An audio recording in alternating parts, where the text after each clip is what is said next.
I loved my wife. Let me tell you that right now. I had been with her since we were in junior high school. We were good friends then, and she was my best friend. We shared a lot of things together, but when we turned 18 and when we started to realize that we had feelings for each other, we started acting out. Oh, let me introduce myself. My name is Cal Wilson. My height is 5'10", and my weight is 175, 180 or so. I don't get on the scale every day. I'm in good shape for my 32 years, and I still run every day since my high school and college track and field days. I have dark brown hair with some premature gray streaks, but my best feature, I'm told, is my emerald green eyes. I work as a detective for the local police department. There isn't much crime in our small town, so my job is pretty easy. My wife is Julie Wilson, formerly Julie Vickers. Julie and I were the couple that everyone said were made for each other. God, she's gorgeous.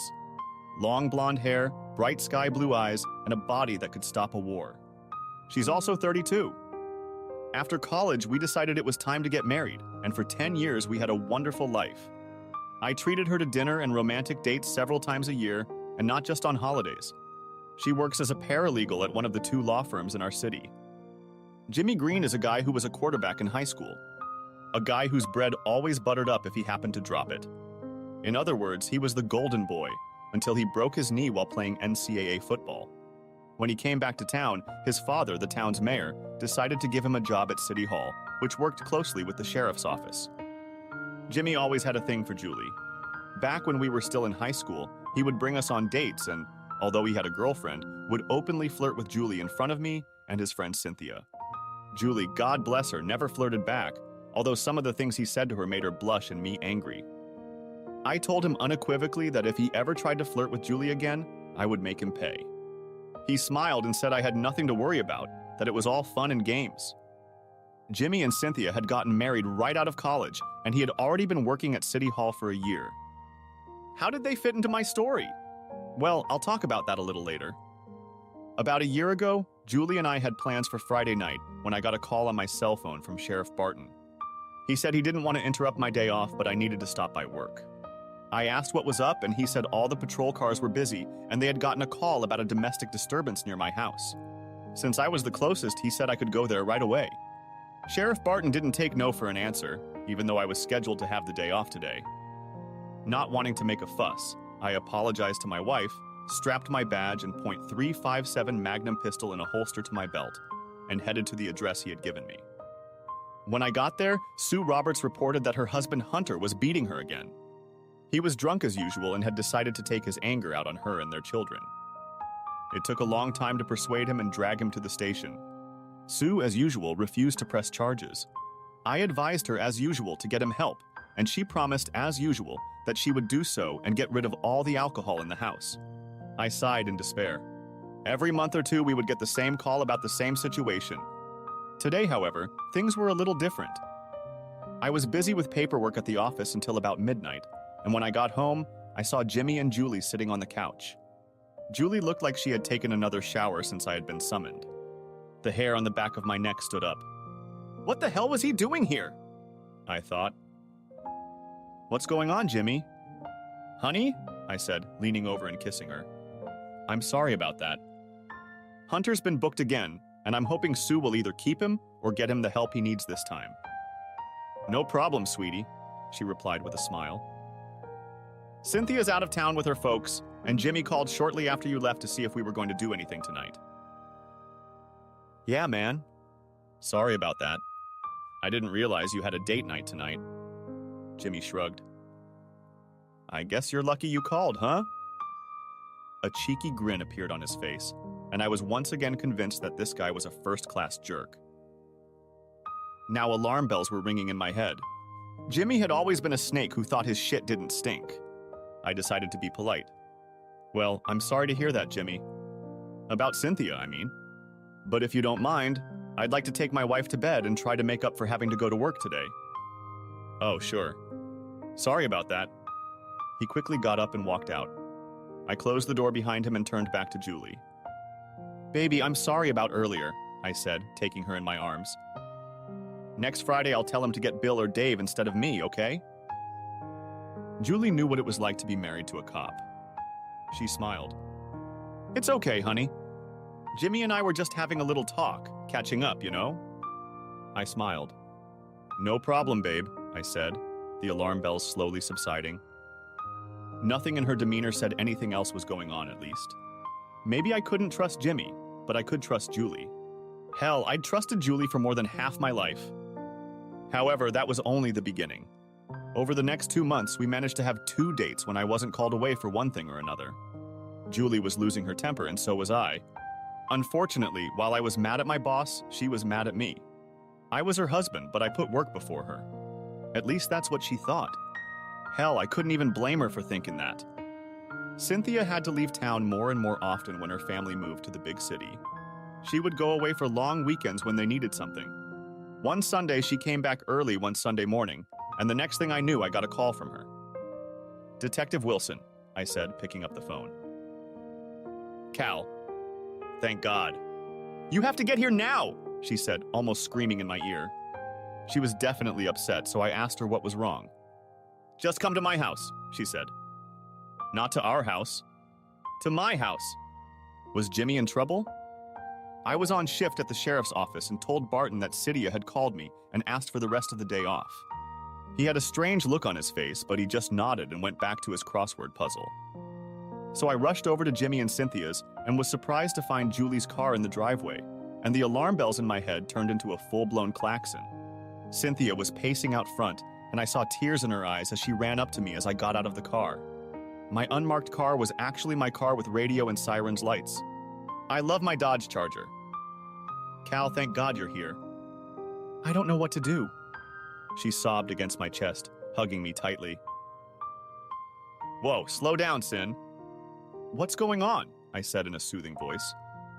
She looked up at me, and I'm sure my face reflected confusion as I looked at Julie's car and then back at her. Suddenly, her face went pale and she covered her mouth with her hands. "Cyn, what's going on here? Why is my wife's car in your driveway? Are you telling me you don't know?" Her eyes got as wide as saucers. "No what? What the hell is going on here, Cyn?" I started to lose my temper again, and the alarm sounded twice in my brain. And then it hit me. "Bitch!" I yelled, grabbing my weapon and heading for the door. I opened the door and walked back into the bedroom. As I swung the door open, I saw a picture. I blinked twice, looking at the frozen lovers. My heart jumped out of my chest when I saw Julie and Jimmy. I holstered my gun and looked at Julie. I pulled out my cell phone and started taking pictures. I managed to take 4 pictures before they came to their senses. "I can explain, honey," she said as I kept clicking my camera. I ignored her and then turned to Cynthia, who had followed me. "Cyn, did you know about this?" I asked, ignoring my wife. "Yes, Cal, I did. I swear I thought you did too. I wasn't happy about it, but I knew Jimmy had needs when I was out of town." She blushed, but met my gaze firmly. "You weren't happy about it, were you?" "And you thought I knew?" I asked, keeping my voice even. "Yes. Julie told me she talked to you about it, and since you work most Sundays, she'll be here sometimes." Cynthia cried again. I didn't realize how bad it was until I saw them together. And then an idea hit me. "Okay, how about this? I'll take Cyn to my house. Is that okay with you, Cyn?" I asked her. "No." "You're not touching her!" Julie and Jimmy seemed to shout this in unison. Cynthia looked at them in disgust, then turned to me.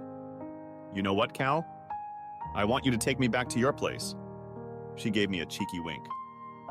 "Hell no!" yelled Jimmy, jumping up from the bed and stepping toward me. I snatched up my weapon. "Jimmy, don't be a fool. What's good for the goose is good for the gander." "How long have you been cheating on me with my wife?" 2 months, he said, his face contorted with fear and rage. "Since the night I was called to Hunter and Sue's house," I said, and he nodded. "Yes, that's true. Now stop it." "I'm still yours, Cal," said Julie. "I still love you," Julie begged me. "What? So you can get some on the side and I can't?" I looked at her like she had just dropped off another planet. I looked at Cynthia's black curls and the same green eyes I had. God, she was gorgeous too. My love for Julie had practically blinded me to other women. But now that I saw how things were, I saw Cyn in a different light as well. I looked at Julie again. You hate double standards, right? Well, that's what a double standard is. If you're going to cuckold me with Jimmy, then I'm going to cuckold Jimmy with CIN. Justice is justice, after all. I can't believe you entertained her in our bed, yelled Cynthia at Jimmy. Baby, take whatever you need for a few days, I said, and CN nodded, walking over to the dresser and grabbing the essentials. I then looked at Julie again. What's the real reason, Julie? Your job, asshole, she shouted, going on the attack. Her face contorted with rage. You work all the time on our dates, and at least Jimmy is by my side. Did you have fun with him in our bed? I asked flatly. The question caught her off guard. She stopped before she could begin, and the furious look was replaced by shame. I had my answer before she even uttered it. Yes, she said in a thin voice. Then this will be a good start for the bonfire. I just nodded. When were you going to tell me, Julie? When did you file for divorce? Cal, damn it, it's not like that. I love you, but because you work all the time, we spend so little time together. But I love you. Julie went on the offensive again, like if I'm a cuckold but still love you, it's okay. No, Julie. You don't love me, or you wouldn't be cuckolding me. Especially with him. I shot back, and she really had nothing to say to that. She looked at Jimmy. I'm going to live with Cal. If you want to stay married to me, stay away until I get back. I can't believe you two, she shouted after them. We managed to get to my car without incident, but on the way home, my cell phone rang. I ignored the ones from Julie, but picked up one from the sheriff. Hey, Cal. What's going on? Jimmy just called. Sheriff Barton is Jimmy's maternal uncle. Sir, your nephew has been entertaining my wife for the past 2 months, and Cynthia discovered I didn't know about it. As it turns out, she's not thrilled with the situation either. She and I are on our way to my house now, and I'm taking the rest of the day off, and tomorrow too. I gave him the dirt. Wow, he sighed. I was afraid something like this would happen. Wait, did you know? I shouted into the phone. I'm sorry, son, he started. Leave it alone, asshole, growled I back. I ended the call before he could say anything else. I then looked at Cynthia. Did you know he knew? I asked. God, no, she said, her face full of surprise. I can't believe this shit. Now she was pissed as hell, too. Okay, Cal.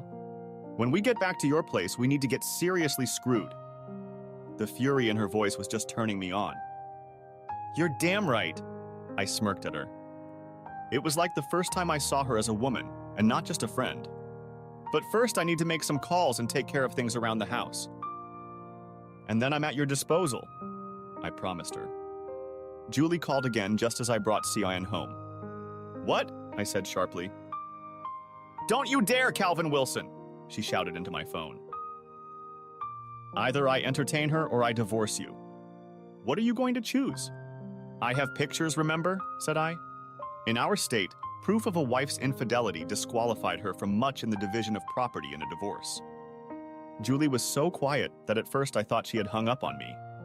But then she said, okay, before ending the call. I sent her a text asking her not to come home tonight and then called a locksmith. The locksmith was my cousin Dennis, and I knew I could trust him. When he arrived, he threw Cynthia a questioning look. Cian and I were just having a beer when he arrived and walked in. Hey, Dan, said I as he walked in. What's going on, dude? He asked. I told him the short version, asked him to change the locks and give me 3 sets of keys. I also asked him not to give a set to Julie if she came in to ask for one. He readily agreed. Blood is thicker than water, Cal. He agreed and we shook hands. Dennis is one of the good guys, and I know I can rely on him in any situation. Then I called the furniture store and ordered a new double bed to replace the ruined double bed Julie and I shared. Cian waited patiently for all of this, and soon the movers arrived. They disassembled the old bed and dumped it in a pile in the backyard as I had instructed, and then assembled the new bed at my request. It wasn't cheap, but when I was done, it was all worth it. You see, I had a plan. Actually, I had several plans. I was just hoping that the least violent plan would be the one I could use. Dennis finished changing the locks and gave me 3 sets of keys as ordered. I handed 1 set to Sin, winking at her. She grinned back. The furniture makers finished with the bed and I paid them off with my credit card. I then called my sister Olivia, the bank manager in our town, and asked her to open a new account for me first thing Monday morning. After explaining the situation, I asked her to transfer 75% of the savings and checking accounts to the new account and thanked her. She was very happy to help, as she didn't like Julie from the start. It turned out that Liv was a very good judge of character. When everyone who didn't live there or was staying there as a guest left, it was just Cynthia and me. Instead of taking her to bed right away, I led her into the living room and we sat on the couch after I locked up the house. Sin, what we're about to do is petty revenge. You know that, right? I asked, looking into her green eyes with mine. Yes, I know that, Cal. Before we get past the point of no return, I need to ask you something. I took her hand. Cian, you deserve better than Jimmy, and you always have. I don't understand why you put up with his crap. Cynthia blushed furiously. He has total control of the bank accounts. He said if I left him, I'd be left with nothing. He said he knows every lawyer in town and none of them will take my case. He's lying to you, honey, I said. Listen to me. You want to get away from him? Don't worry about hiring a lawyer. Just answer yes or no. Do you want to leave that cheating son of a bitch? Yes, but not just because of the cheating. She burst into tears and then pulled up the sleeve of her blouse to show me the bruise on the top of her arm.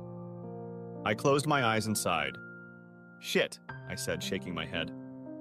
That put a new twist on my plan. There's an old boys club in law enforcement around here, and Sheriff Barton and the DA wouldn't want to prosecute Golden Boy unless he actually destroyed it. He could get away with it. However, I now had dirt on the sheriff that he not only knew about the affair, but had facilitated it by leaving me on the job. Honey, listen to me. I am a certified POL in the entire state. Tomorrow I'm going to call a divorce attorney from my wife's rival firm. We'll get a lawyer. Sheriff Barton can't fire me, and he damn well knows it. I took a deep breath. I really like you, Sin. Always have liked you. You've been one of my best friends since we were kids. And I'll be damned if I'm going to let that asshole husband of yours hurt you again. With the pictures on my SIM card, you'll have an irrefutable case against him, and you'll get everything. At those words, her eyes lit up. Cal, would you help me even though I know about this mess? Yes, I would help you, because you didn't know that I didn't know, and you didn't know how deep it went. Now that we know, we'll have to be careful. I know Sheriff Barton, and I know he was probably forced into this whole mess somehow. I'll talk to him tomorrow morning and let him know I'm taking the day off, I said. After we hire a lawyer, we'll go to the station together, and if you want, you can press charges against Jimmy for those bruises. But will he even be able to? She began to ask. Yes, he will after I show him the pictures. You see, until we file for divorce on them, we'll hold the threat of divorce over their heads. That's my plan. I smiled as I laid out the plan to her. Cynthia laughed musically. I like the way you think. So here I am, about to get a little revenge before the real revenge begins. No, it wasn't petty revenge anymore. I'd had a lot of contact with Cynthia over the years, and we had a lot in common. From a love of country music and jazz to similar tastes in movies that even Julie and I didn't share. At that moment, my cell phone buzzed. I set it to vibrate, and when I looked it up, it turned out to be Julie's number. I smirked, answering the call. What now, Julie? I asked in an annoyed tone. Cal, it's not too late for us. We can talk about it. She said it in her whiny voice, which I hated. We can? Will you stop cheating on me? I asked. She started, but I cut the call and turned the phone off before she could call back. What did she say? Asked Cynthia. She said, and that was all the answer I needed. I shrugged. We need to talk about our next steps. She nodded. Yes, we do. I can't go back to Jimmy right now. What we have is too different for me to be happy with him again. Not that I was happy with him to begin with. Then the anger returned when I thought that my own boss had been involved in this whole mess from the beginning. He had distracted me from Julie and given his asshole nephew the opportunity to seduce her. Julie was far from guilt-free too. She could have said no to Jimmy. She could have stopped him at any time. We'd both been played, but I was much worse than Julie. I told Cynthia how I felt, and a look of guilt and sadness appeared on her face. "I'm so sorry, Cal," she said softly, stroking my cheek. "Honey, when Julie told you that I was supposedly okay with it, how did she say it?" "How did she say I felt about it?" I asked. I needed to know what lies Julie had told her. "Basically, she said that your feelings mirrored mine. And even though you don't like it one bit, you accepted it since you knew she had needs," said Cynthia. My anger at Julie was building. I just nodded. "Okay. I'm going to act like a detective and find out all the details." I outlined my plan to her. She laughed when I finished. "You're a conniving bastard, but I love you anyway," she declared, her eyes flashing with amusement and love. "And you are the epitome of a Greek goddess," said I. "And I love you too." We spent the rest of the afternoon and evening. After showering, we toweled ourselves dry and headed to the kitchen, where Cynthia had prepared pork chops with vegetables. She used a few different spices she found in the cupboard, and the chops turned out amazing. The vegetables drizzled with cheddar cheese sauce were great too, and soon we were both full of food. We sat down at the table and discussed our future plans when we finished eating. I complimented her cooking skills and gave her my honest word that she was a much better cook than Julie. For a moment, my plan faltered, and I realized that I didn't hate Julie anymore. Yes, she was a vile cheater, but she had also brought Sin and I together, albeit unintentionally. No. The mere thought of her cheating on me was enough to bring back my anger and swear that she would get nothing from me except what the court could give her after those pictures were admitted into evidence. Yes, I had a plan, but it would take a little time to work out all the details and get into action. When we fell asleep, we found ourselves in each other's arms, which Julie hated. She loved her space while sleeping. CN, on the other hand, was the complete opposite. She loved to cuddle, and I loved to cuddle. The only real blessing in our impending divorces was that neither of us had children. According to her, Julie and I just weren't ready yet. She wanted to save up some money from her paralegal job, which was making her some pretty decent money, before we tried to have a baby. CN, on the other hand, just didn't want anything to do with Jimmy's kids and told him so. She said that after the crap he'd put up with over the last 2 months, she's damn glad she stuck it out, even though he begged her to stay home and have kids. Cynthia is a real estate agent and basically sets her own schedule. And since the real estate market is booming in our once horsey town, she makes a living.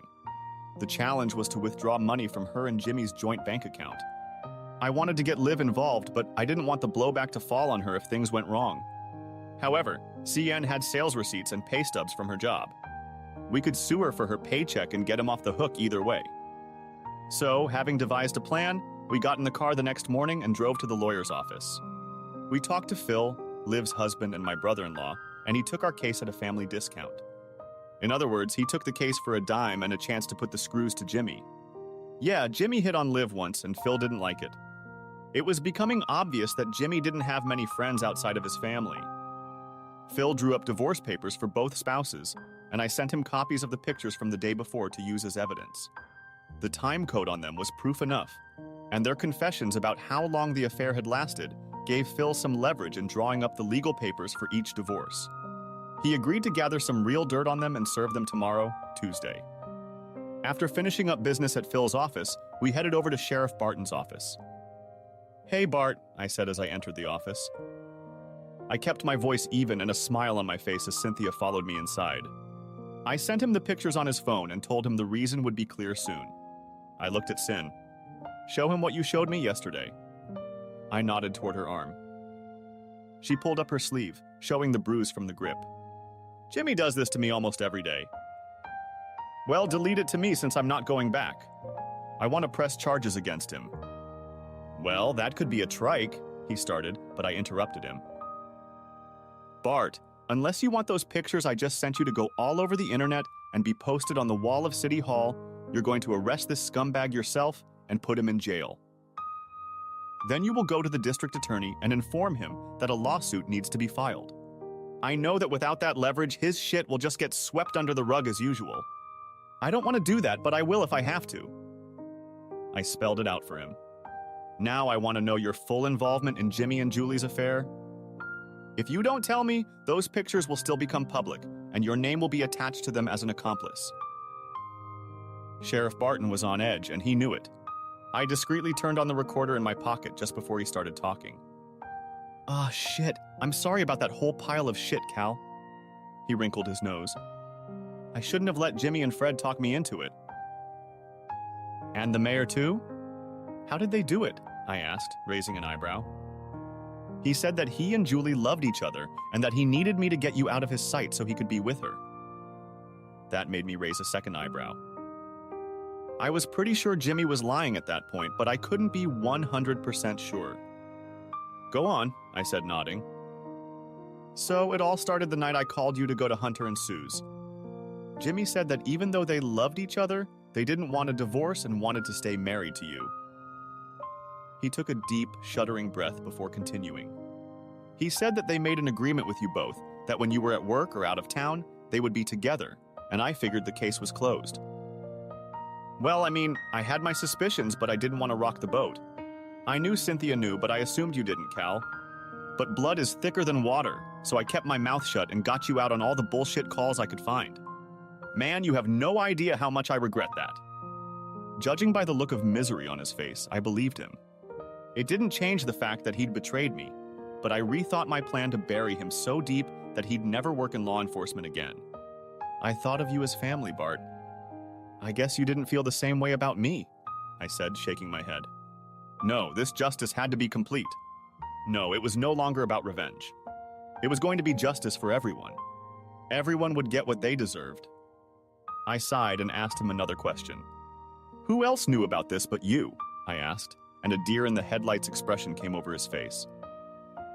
It was the same expression on Julie and Jimmy's faces in the pictures I had just sent him. Remember, answer honestly or everyone will find out about your involvement. As a detective, I had largely mastered the role of the human lie detector. The only one I couldn't recognize was the woman I'd been married to for 10 goddamn years. She snowed me big time. Barton, on the other hand, was an open book compared to her. If I tell you, will you keep my name out of it? Will you wipe the tape off that device in your pocket? He said. You had to hand it to him. He was observant. As a detective, he had to be. It was then that I made the most life-changing decision I could make when it came to Barton's life. I turned off the recorder and erased it in front of him. You're free to go, Barton. I nodded. I was going to give him leeway, but not completely. He would still have to meet his family after I was done, but he'd still be able to work in law enforcement. Now tell me who else knows I'm a cuckold, I growled.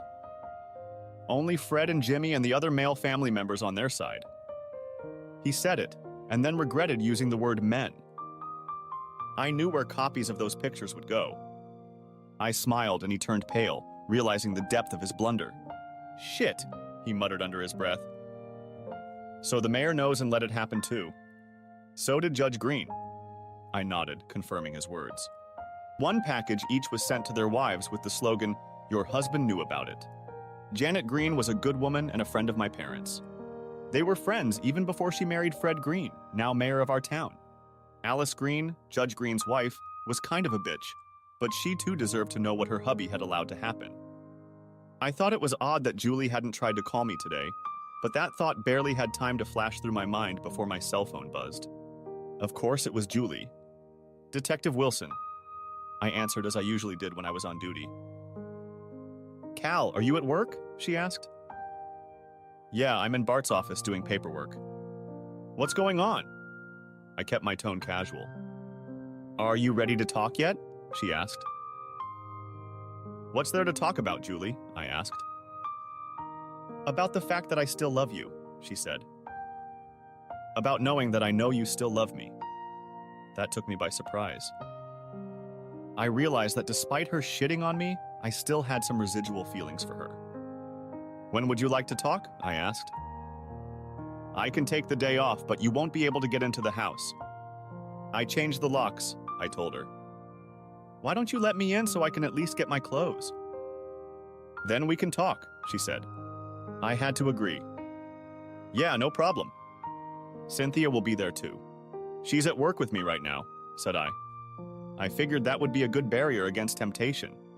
I looked at CN and a concerned expression appeared on her face. Fine. I heard all the tension in the world in that single word from my wife before she hung up. I looked at Barton again. For what it's worth, does anyone besides the mayor, you, Judge Green, and Jimmy know that I've been hornswoggled by him and my wife? No, that's all of us. He nodded. And Cynthia's here too, he said, trying to engage her in conversation. She already told me, and the reason is because Jimmy controls all their money, I growled. Now you're going to send the evidence to the DA? Bart pulled out his digital camera and took some pictures of the tackle bruise and a few other bruises on her body. Then he checked them and sent them to his computer to compile an email. Yes, he'll be traveling today. I'll email him after I pick up Jimmy. He nodded. He'd have to do that, since he was the only one he could trust, besides me, to keep quiet about the shit Jimmy had set up. I'll keep quiet, all right? Until it's time to not be silent. Good. The sooner he's off the street, the better. I'd go myself, but you know that. I shrugged. I didn't want to be associated with his arrest, especially after the news of his affair with Julie went public. Yeah, I know. I'm not in favor of what you're doing, but what he did to you I think is inexcusable. And beating his own wife is not something I signed up to defend him against. He'll go down for it if I have anything to say about it. If he wasn't family, I wouldn't be helping him. You have to believe that, son, said Barton. That touched me. I'd known Sheriff Stanley Bart Barton all my life, and until yesterday, I'd respected and liked the hell out of him. I still liked him now, but my respect for him was riddled with betrayal. I believe you, Bart. I nodded, then stood next to Sin. Now I need to give Julie her clothes and get her out of my house, I said and shook his hand. Are you coming tomorrow? He asked. No, I'm officially taking a 5-day vacation starting today. I'll be back next Monday, I said, smiling. Okay, that sounds good. He smiled, and I had a feeling that when the dust settled, he'd be okay. But I wasn't done yet. As promised, I sent both Mayor Green and Mrs. Green the email with all JPEGs attached, and timed it to coincide with Jimmy's arrest at the hands of his uncle. When we got home, Julie was already waiting for us. Sin and I walked to the door, holding hands, and just looked at Julie. She had a jealous look on her face. Hi, Julie, said Cynthia. Do you like my husband? I could ask you the same thing, slut. Julie looked at Cynthia with a grin. Now that I was comparing them side by side, CIN was surpassing Julie in terms of lovemaking. Well, well, ladies. Julie, what were we saying about double standards? I asked calmly, smiling reproachfully at her. Remember, if you weren't sleeping with Jimmy, I wouldn't be sleeping with Cynthia. That stopped her before she even started her line. I continued. Julie, what is there to talk about? You showed me yesterday how much I mean to you. No respect, no love, nothing but contempt. Instead of showing any remorse for what you did, you tried to justify yourself, and then you attacked my work. Now take your shit and get out of my house. Julie couldn't hold back her tears any longer, and the floodgates opened. I'm so sorry, Cal, she sobbed. She was crying for real now, something I'd only seen a few times before. I messed up. No, you messed up. Jimmy beat Cynthia, did you know that? I looked at CN, who was showing off the bruise on her arm. I know she remembered CN putting on heavy makeup for church, and now she could imagine the bruises under all that makeup. I remember not giving it much thought at the time and remarking to Jimmy that she did wear a lot of makeup. Not long after that, I noticed that she wasn't wearing as much makeup as she used to. Oh my God, I'm so sorry, Sin. I didn't know about that. Julie had this look on her face like she had just seen a ghost, or maybe a vision of the future if she left me for Jimmy. There was nothing you could have done, Jules. Sin shrugged. But it's over now, and I'm not going to lie. I'm going to do what I should have done years ago and divorce that creep. I'm going to take his ass to the goddamn cleaners. So am I said, looking at Julie. It was time to dictate the terms of her surrender. Julie, we're done. I'm suing for 75% of our joint property. That's enough for you to buy your own place, since the house is in my name and rightfully belongs to me. You can keep your car and I can keep mine. The rest will be split 75/25. If you argue with me, those pictures will go to your family, my family, and anyone else who is interested. I'd prefer it end quickly and cleanly, but I'll fight dirty if I have to. There's no going back to that. You and I will end this. You already know how I feel about cheating. Julie stopped crying. But I love you, Cal, she pleaded. No, Julie. If you loved me, you'd respect me and honor the vows we made when we got married. As far as I'm concerned, when I saw you and Jimmy together yesterday, I divorced you then and there. All that's left is to make it official. You'll be charged at work tomorrow with infidelity. My lawyer already has the pictures as evidence and will present them in court. I paused and let my words soak in, then continued. Julie, will you give me a divorce so we can move on with our lives? She lowered her eyes, completely mortified. Yes, she said in that thin voice that indicated she had lost. Thank you, now let's get your things together. After today's revelation, I don't think you're going to want to go back to Jimmy's place, especially since he was just arrested on a domestic battery charge, said I. Yeah, you're right. But where am I going to live? She asked. I left enough money in your account to pay the down payment on the apartment and a few other things. It used to be a joint account, but I transferred 75% to an account in my name and removed my name from the joint account, so it's all yours now. I shrugged. I hope things work out for you, Julie. As much as I'd love to hate you, I just can't. We've known each other too long, but I can't and won't forgive what you did to me, to us. At those words, Julie grew sad. She was obviously hurt, but I held back. It was really hard to do, but I did it. Hell, part of me wanted to just hug her and tell her everything would be okay, but I knew better. If she loved me, she wouldn't cheat on me. It was the only thought I needed to finish fighting her sadness and considerable charms. Yes, when viewed objectively and not with a heart full of love, she was no match for Cynthia, all things considered. But that didn't stop her from being magnificent in her own right. Cynthia helped us pack all of Julie's things, but it still took damn near forever. By the time we were done, it was too late to find an apartment, and we were in deep shit. We collapsed in the living room, and most of our suitcases were stuffed with Julie's stuff. Her closet was cleaned out, and her dresser and nightstand and makeup table and bathroom sink, and, well, you get the picture. I never realized you had so much stuff, Jules. I chuckled as Cynthia walked in and handed us both a glass of beer and then sat down on my lap. Julie watched us with a look of longing on her face. No jealousy for once, just a sense of what she'd discarded. Well, it's been over 10 years since I moved here, and you know I never throw anything away as long as it's wearable. Julie shrugged, and I couldn't keep from giggling again. I know, okay, I smirked. Jules, it's getting late. You can sleep in the guest room if you want. Cynthia leaned in close to my ear. Is that a good idea? She whispered. I don't hate her, Cyn. As much as I want to, I can't. I don't love her anymore, but I still care about her, I whispered back. Then I looked at the hopeful expression on Julie's face. Jules, it's just for one night. You can sleep in the guest room, but pack your car in the morning and remember you have to work with the divorce papers. I drove her home. Julie suppressed a sob. Is this really necessary? She asked finally. Can't we just go see your lawyer in the morning and I'll sign everything in his office? I hesitated. As much as I wanted to humiliate her, I also remembered the good times we'd had over the years. Damn good thing memory is a good thing. I looked at CN and raised an eyebrow. What do you think? Is it worth it? I asked her. Cynthia looked at Julie and saw the utter despair in her eyes. Then she looked into mine again. I think she's suffered enough already, and yes, I think it will work. I looked at Julie. Great. We'll go to Phil's office in the morning. Then you'll sign the papers and we can ask the judge to declare us divorced. We won't go to counseling, and we won't have to worry about child custody. So no worries. Julie smiled slightly. She had escaped my wrath. For the moment. The dust hadn't settled yet. Hell, the explosion hadn't even happened yet. I see you've already replaced the bed, she said, her voice still low and full of remorse. Yeah, I needed to upgrade it anyway. But I didn't know at the time that Shin here likes to cuddle. If I had known, I probably would have settled for a double. I smiled and couldn't resist pouring some salt on Julie's wounds. She visibly flinched at the prick.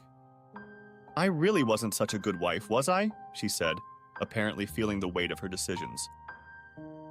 No, you were a good wife until you decided to entertain not just another guy, but an asshole like Jimmy Green. You knew how I felt about him. Well, The day of reckoning is upon him. If you don't want to get crushed, I suggest you get out of town as soon as possible when the divorce is final. I told her in an even voice, emphasizing each "I know." An expression appeared on Julie's face that spoke of her fear. What do you mean, Cal?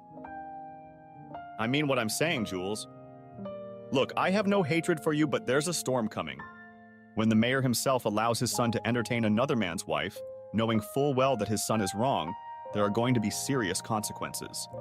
The fact that he knew about it or even allowed it to happen with his blessing is not illegal. What is definitely illegal, though, is that this husband should be assigned to a job so that his son can do it. I was lying through my teeth, but it was necessary to protect Bart.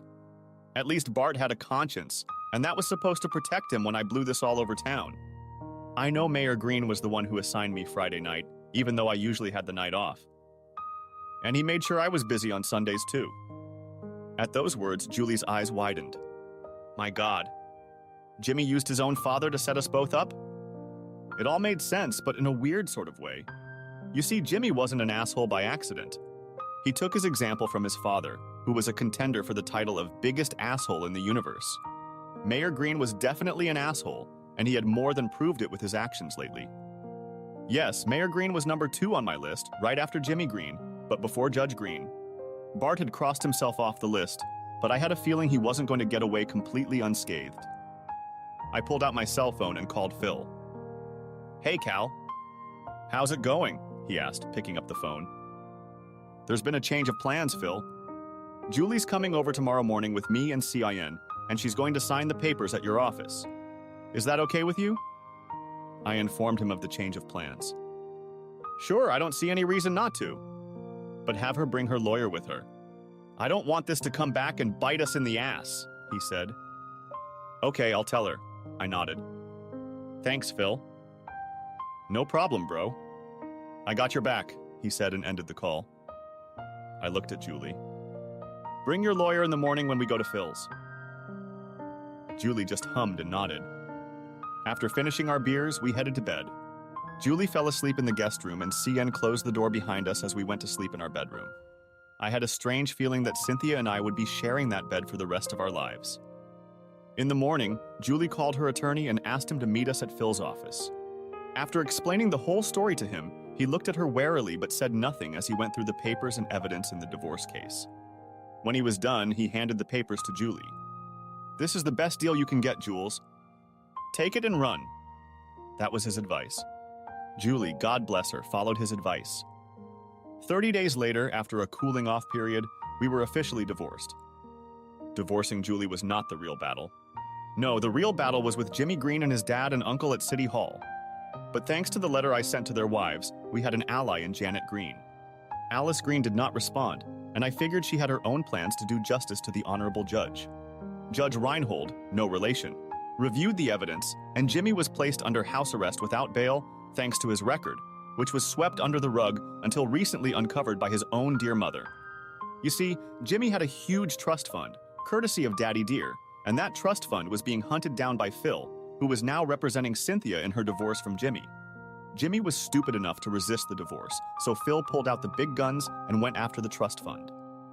When Jimmy pleaded guilty, he was given probation but kept under house arrest. It wasn't ideal, but it had to do for the moment. At work, I got a call from Cynthia, who was now living with me full-time, informing me that Janet Green was at the house. I said I'd be right over, informed Bart that I had his sister, and he only nodded and smiled. I hurried home. When I arrived, Cynthia and Janet were having coffee in the living room. I'm here, ma'am, I said as I entered the house and kissed Cynthia. Cal, it's good to see you. By the way, thanks for that informative letter. She smiled apologetically. If I had known my son was doing this to the two of you with my husband's full knowledge and cooperation, I would have put a stop to it. Ma'am, not many people knew about that. I shook my head. It would be unfair to say you should have known. My brother knew and allowed it to happen. Her voice turned steely. My husband knew and allowed it. My brother-in-law knew and allowed it. This creature who calls himself my son has overstepped his bounds this time, seducing another man's wife and then using his own family to cover it up. Well, let me tell you that anything I can do, I will do for you. She nodded. I had assumed she would probably support me, but what I hadn't counted on was that she would swear us to it. Thank you, Janet, said Cynthia, hugging her soon-to-be ex-mother-in-law. Anytime, sweetie, replied Janet with a smile. Do you think Phil will take my divorce case? She asked as Cynthia sat back down.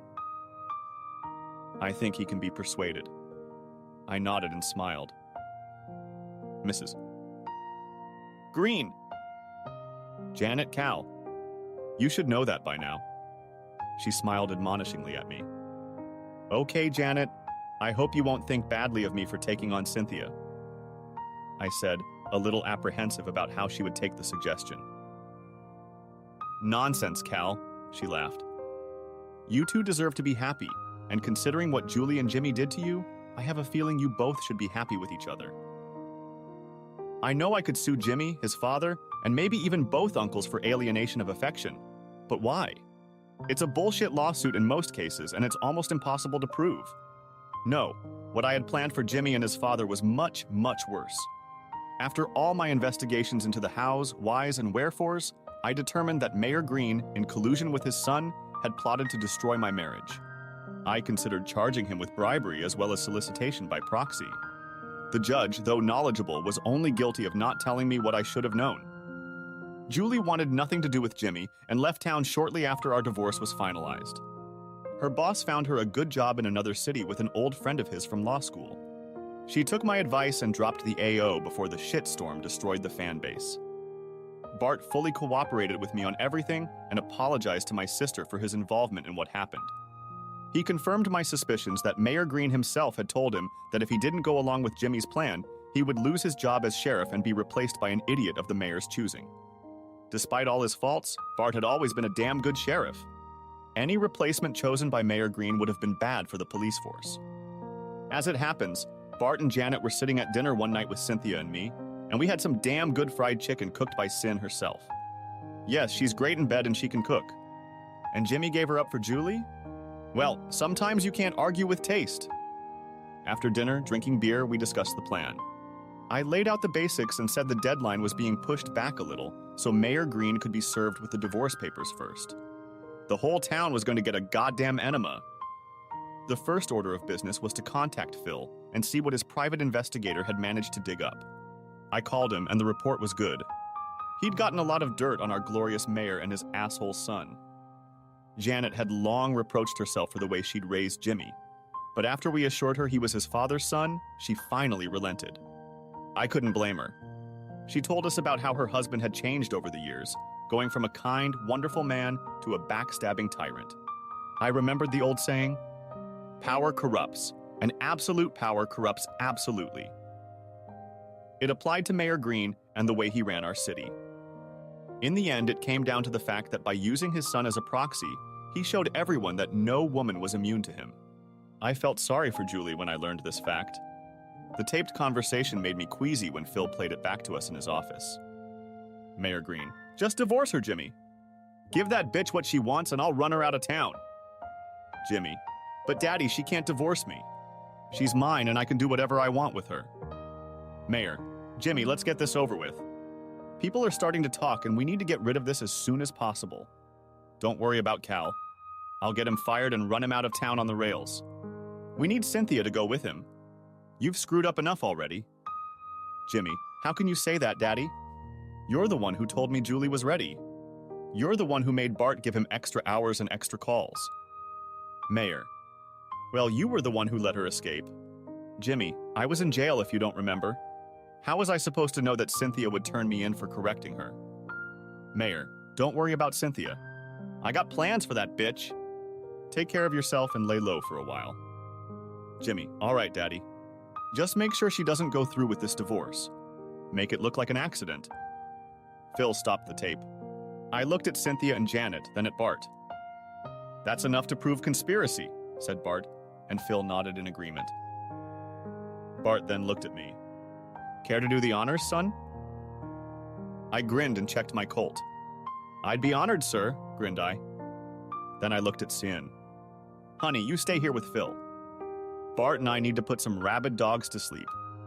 Cynthia put her arms around me and kissed me hard, putting her whole heart and soul into that kiss.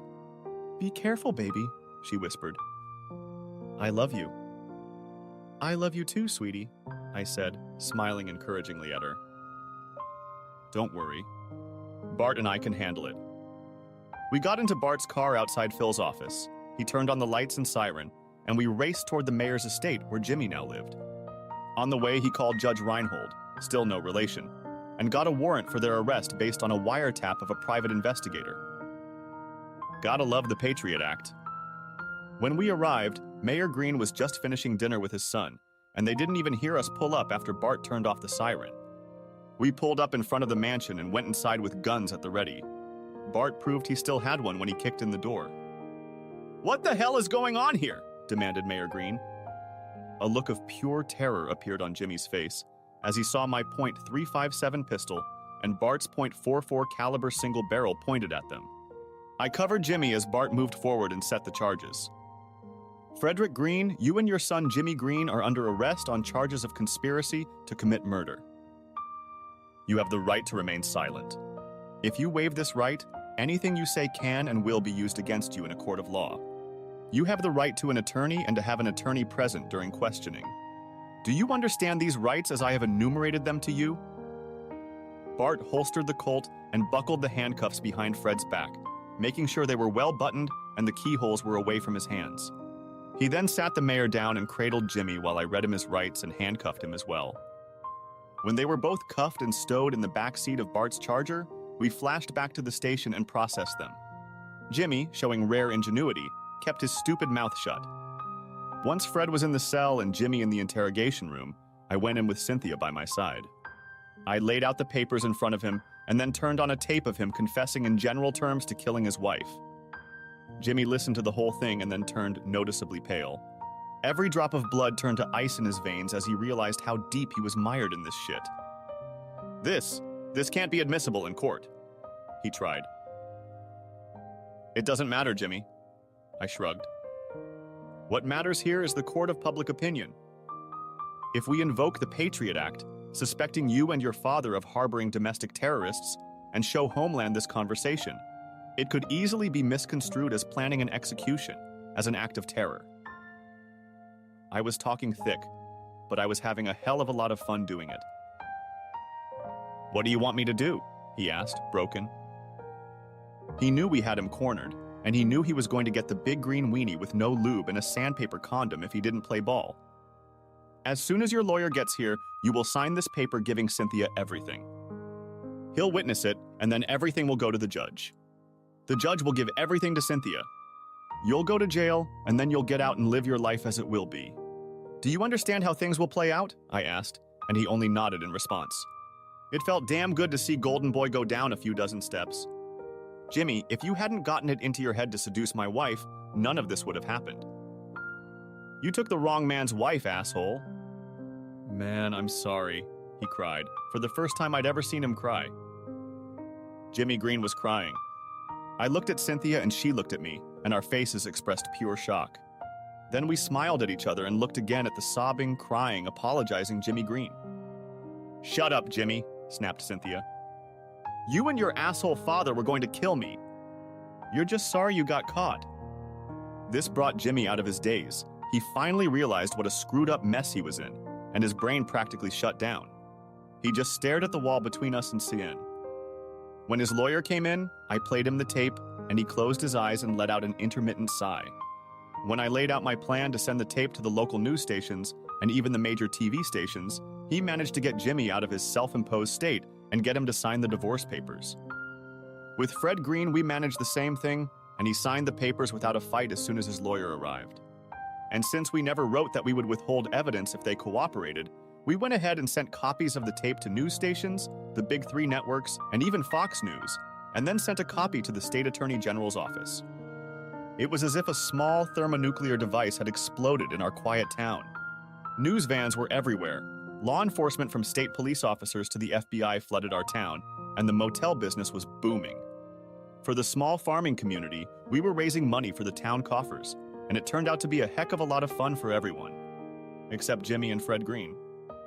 The feds dug deeper and found some questionable tax practices in Fred's past and a few odd things in Jimmy's day-to-day dealings at City Hall.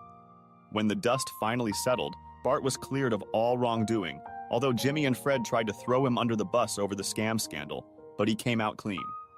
Julie was subpoenaed to testify about the whole thing and was vilified a bit by the assholes at the news until I laid it all out straight and portrayed her as a victim. She was young and naive. I was asked in an interview if I would have reconciled with her, to which I answered with a firm no. I wouldn't argue with that.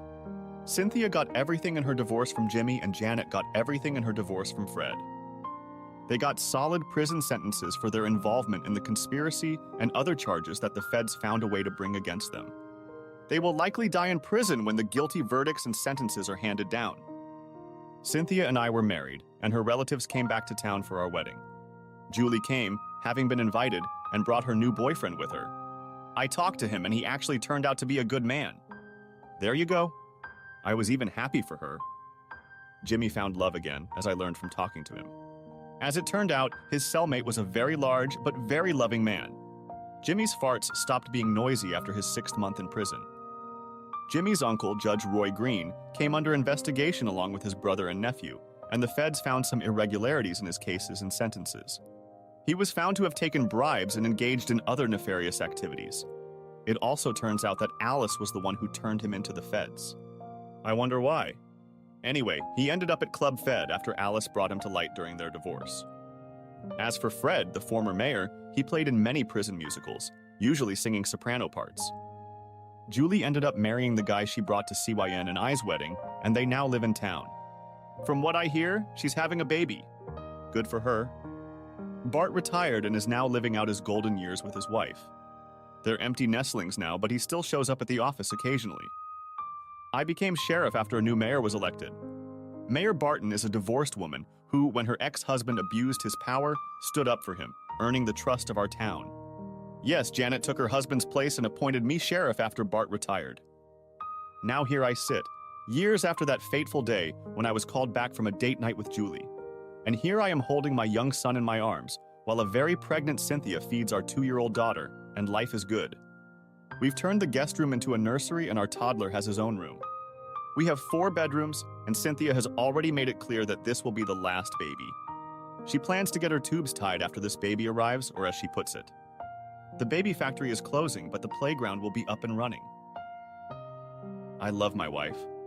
Let me just say this right now.